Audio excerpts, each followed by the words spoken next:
ক্ষমতা ছাড়ার আগে আরেকটি সংঘাত চান নেতানিয়াহু। জেরুজালেমের মুসলিম এলাকায় ইসরায়েলিদের মিছিলের অনুমতি, হামাসের হুঁশিয়ারি। গাজা পরিস্থিতি নিয়ে আলোচনা করতে কায়রোয় হামাসের প্রতিনিধি দল। ফিলিস্তিন ইস্যুতে জর্ডানের অবস্থান স্পষ্ট, বাদশা। তুরস্কের সামরিক ড্রোন কিনছে লাটভিয়া। ইসরায়েলের উপর ক্ষেপেছে উত্তর কোরিয়া। ম্যাক্রোকে চর দেওয়া সেই যুবক মার্শাল আর্টের প্রশিক্ষণ নিতেন। কারাবাখে বিজয় উদযাপন করতে আজারবাইজান যাবেন প্রেসিডেন্ট এরদোয়ান। পেট্রোকেমিক্যাল পণ্য বিক্রি দ্বিগুণ করার সক্ষমতা অর্জিত হয়েছে ইরানের প্রেসিডেন্ট। পরমাণু সমঝোতা পুনরুজ্জীবিত করা আন্তর্জাতিক সম্প্রদায়ের জন্য লাভজনক, রাশিয়া। এবার কাবুল বিমানবন্দরের দায়িত্ব নিতে চায় তুরস্ক। ইরান ও সিরিয়ার সঙ্গে সম্পর্ক স্বাভাবিক করতে যাচ্ছে সৌদি। সুইজারল্যান্ডেই হবে বাইডেন পুতিনের বৈঠক। বদলে যাচ্ছে পৃথিবীর মানচিত্র। 24,000 বছর আগের জীবন্ত প্রাণী আবিষ্কার। এবং সবচেয়ে থাকছে তালেবানের সঙ্গে আলোচনায় ভারত। ক্ষমতা ছাড়ার শেষ মুহূর্তে এসেও সংঘাতে জড়াতে চান ইসরায়েলের প্রধানমন্ত্রী বেনিয়ামিন নেতানিয়াহু। সে লক্ষ্যেই তিনি কট্টর ডানপন্থীদের জেরুজালেমে পদযাত্রার অনুমতি দিয়েছেন। অথচ পুলিশের কাছ থেকে অনুমতি না পেয়ে কর্মসূচি বাতিলের সিদ্ধান্ত নিয়েছিল ডানপন্থীরা। এরই মধ্যে ইসরায়েলে নতুন সরকারের দায়িত্ব গ্রহণের বিষয়টি প্রায় চূড়ান্ত। আগামী রোববার দেশটির আইনসভায় ভোটাভুটির মাধ্যমে নতুন সরকারকে অনুমোদন দেওয়ার কথা রয়েছে। ওই দিনই জানা যাবে কবে নাগাদ দায়িত্ব ছাড়বেন নেতানিয়াহু। নেতানিয়াহুর এই কর্মকাণ্ডকে উস্কানিমূলক বলছে ফিলিস্তিনিরা। ফিলিস্তিনি গোষ্ঠী হামাস হুঁশিয়ারি দিয়েছে যে এই মিছিলের অনুমতি দেওয়া হলে গাজায় আবার নতুন দফা সংঘাত শুরু হতে পারে। ফিলিস্তিনের ইসলামী প্রতিরোধ আন্দোলন হামাসের একটি প্রতিনিধি দল যুদ্ধোত্তর গাজা পরিস্থিতি নিয়ে আলোচনা করার জন্য মিশরের রাজধানী কায়রো সফরে গেছে। হামাসের পলিটিক্যাল ব্যুরোর প্রধান ইসমাইল হানিয়ার নেতৃত্বাধীন শক্তিশালী প্রতিনিধি দলটি গতকাল কায়রো পৌঁছেছে। হামাস এক বিবৃতিতে জানিয়েছে, এই প্রতিনিধি দলে রয়েছেন সংগঠনের উপপ্রধান মুসা আবু মারজুক এবং হানিয়ার সহকারী সালে আল আরুরি সহ আরও 5 সিনিয়র নেতা। জর্ডানের বাদশাহ দ্বিতীয় আবদুল্লাহ বলেছেন, ফিলিস্তিনের ব্যাপারে ও তার দেশের বিরুদ্ধে একটি ষড়যন্ত্র হয়েছিল, তবে জর্ডান তা থেকে উত্তরণ করতে সক্ষম হয়েছে। রয়্যাল দিওয়ান তথা বাদশার প্রধান নির্বাহী কার্যালয় থেকে পাঠানো বিবৃতিতে বাদশাহ দ্বিতীয় আবদুল্লাহ বলেন যে ফিলিস্তিনের ব্যাপারে তার দেশের অবস্থান স্পষ্ট ও অপরিবর্তিত। তা হচ্ছে, ফিলিস্তিনের জন্য জর্ডান যথাসম্ভব সব ধরনের সমর্থন ও সহযোগিতা অব্যাহত রাখবে। পোল্যান্ডের পর ইউরোপীয় ইউনিয়ন ইইউ ও ন্যাটোভুক্ত দ্বিতীয় দেশ হিসেবে তুর্কি ড্রোন কিনতে যাচ্ছে লাটভিয়া।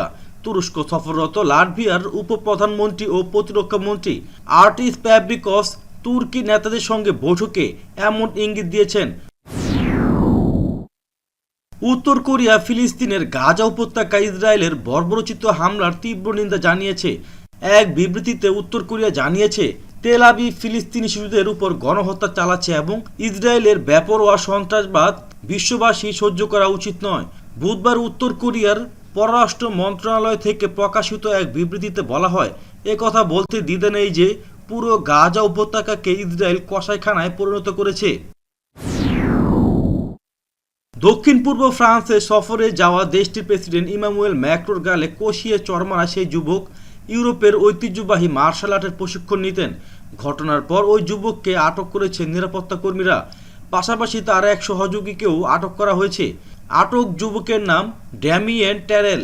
দক্ষিণ পূর্ব সেন্ট ভ্যালিয়ের শহরে বসবাস করতেন তিনি। এই শহরে ট্যারেলের পরিচিতরা তাকে ঝামেলা সৃষ্টিকারী নন বলে বর্ণনা করেছেন।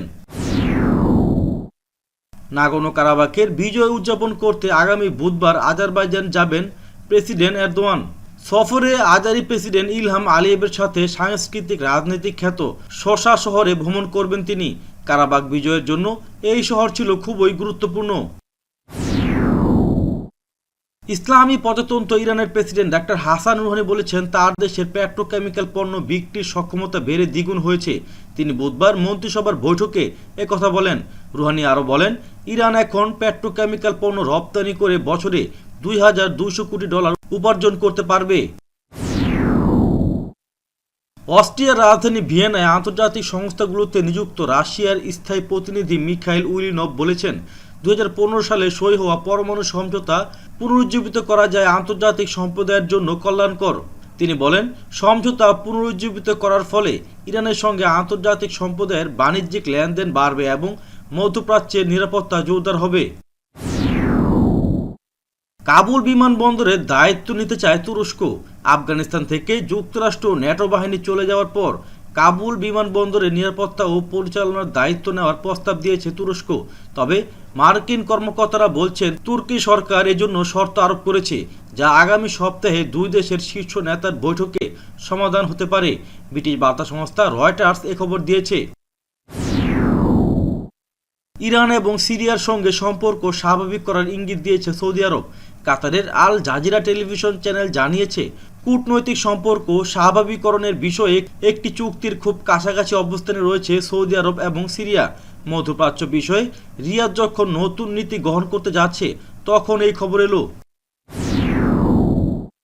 মার্কিন প্রেসিডেন্ট হিসেবে শপথ গ্রহণের পর নিজের প্রথম ইউরোপ সফরে যাচ্ছেন জো বাইডেন। বুধবার থেকে শুরু 8 দিনের এই সফরে তিনি G7 সম্মেলনে যোগ দেবেন। পাশাপাশি বিভিন্ন দেশের রাষ্ট্রপ্রধানের সঙ্গে আলোচনায়ও বসবেন বাইডেন। এর মধ্যে রাশিয়ার প্রেসিডেন্ট ভ্লাদিমির পুতিনের সঙ্গে মার্কিন প্রেসিডেন্ট বৈঠক হবে আগামী 16 জুন। সুইজারল্যান্ডের জেনেভায় অনুষ্ঠিত হবে পুতিন বাইডেন বৈঠক। তুরস্কের তৈরি কোরকুট আকাশ প্রতিরক্ষা ব্যবস্থা কেনার আগ্রহ প্রকাশ করেছে ইউরোপের দেশ ইউক্রেন। দেশটির সংবাদ মাধ্যমের বরাত দিয়ে এ খবর জানিয়েছে তুর্কি ভিত্তিক গণমাধ্যম ইয়েনি শাফাক। এতে বলা হয়েছে, আগামী সপ্তাহে কিয়েভ সশস্ত্র ও নিরাপত্তা 2021 প্রদর্শনীর আয়োজন করেছে। সেখানে এটি প্রদর্শন করা হবে। প্রদর্শনীটি 15 থেকে 18 জুন চলবে। পৃথিবীর বর্তমান মানচিত্র পরিবর্তন করে নতুন মানচিত্র প্রকাশের কথা জানিয়েছে ন্যাশনাল জিওগ্রাফিক সোসাইটি। 130 বছরের অন্বেষণের পর বিশ্ব মহাসাগর দিবসের দিনে এ ঘোষণা দেয় সংগঠনটি। মঙ্গলবার ন্যাশনাল জিওগ্রাফিক সোসাইটি জানায়, অ্যান্টার্কটিকার চারপাশে যে জলাশয় তাই এখন দক্ষিণ মহাসাগর অর্থাৎ এই গ্রহের পঞ্চম মহাসমুদ্র হিসেবে পরিচিত হবে।